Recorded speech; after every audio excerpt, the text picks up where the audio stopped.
আসসালামু আলাইকুম রহমতুল্লাহ।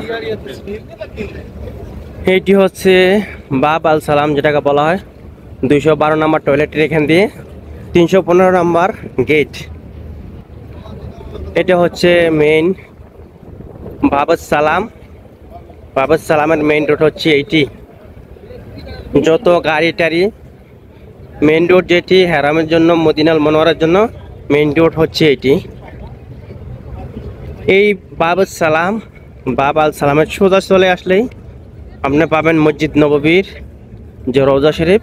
সেই রওজা শরীফটা দেখুন, আপনাদেরকে দেখাচ্ছি। এই রোডে চলে আসলেই মসজিদ নববীর সোজা। এই সোজা এইভাবে চলে গেলে আপনি পাবেন যে রওজা শরীফ, মদিনাল মনোয়ারার লাস্ট মাথায় যে রওজা শরীফটি আছে, মদিনার রওজা শরীফ। রওজা আছে আমাদের নবীজি হযরত মুহাম্মদ সাল্লাল্লাহু আলাইহি সাল্লামের রওজা শরীফ হচ্ছে বাবা সালাম দিয়ে সোজা চলে আসলে সেখানে। আর যে মদিনার পুরা যে লোকেশন এখানে পুরা লাগানো হয়েছে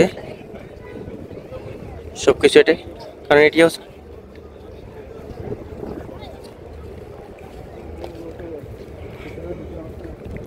আর এটি হচ্ছে বাব আল সালামের মেইন রোড। আর গাড়ির লাস্ট সীমানা পর্যন্ত হচ্ছে এটি। এখানের পরে তারপর আর হেরামের কাছে চলে যেতে পারে না, কাছে এতটুকু পর্যন্ত।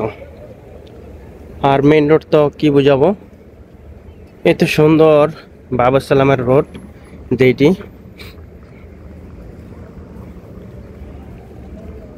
বিশাল বড় বড় দুইটি রোড, আর রোডের মাঝখান দিয়ে হচ্ছে গাছ, কত সুন্দর ফুলের বাগানের মতো বাগান করা।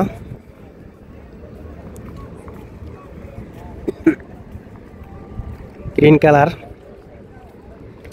দুই সাইডে বিল্ডিং আর মাঝখানে সুন্দর দুই সাইডে বিল্ডিং, মাঝখানে দুই সাইডে রোড, আর মাঝখান দিয়ে হচ্ছে আপনার যে সুন্দর ফুলের বাগান। মাশাআল্লাহ, কত সুন্দর লাগতেছে।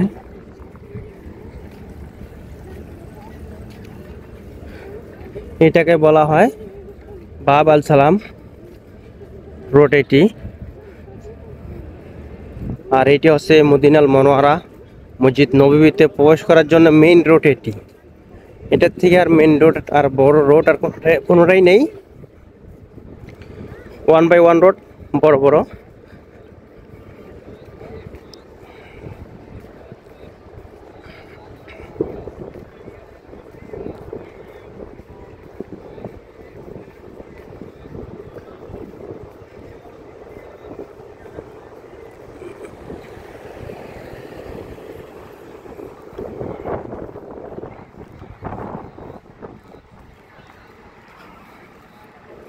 আর এগুলো হচ্ছে বিল্ডিং এর নিচে যে দোকানগুলা।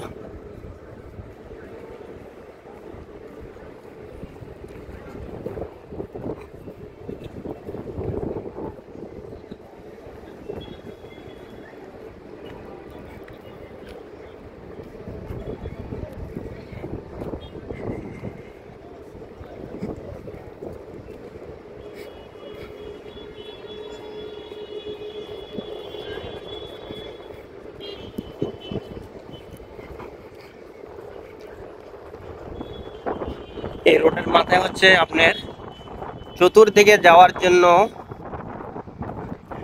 মদিনাল মনোয়ারার মেইন গেটে গাড়ি দিয়ে যেতে হলে এটার সামনে দিয়ে যে চতুর্দিকে রোড যাওয়ার বিভিন্ন জায়গায় বিভিন্ন স্থানে সামনে গেলে আপনার 4 থেকে 5টি রোডের মোড় হচ্ছে এইটি সামনে, চতুর্দিকে যাওয়ার জন্য রাস্তা।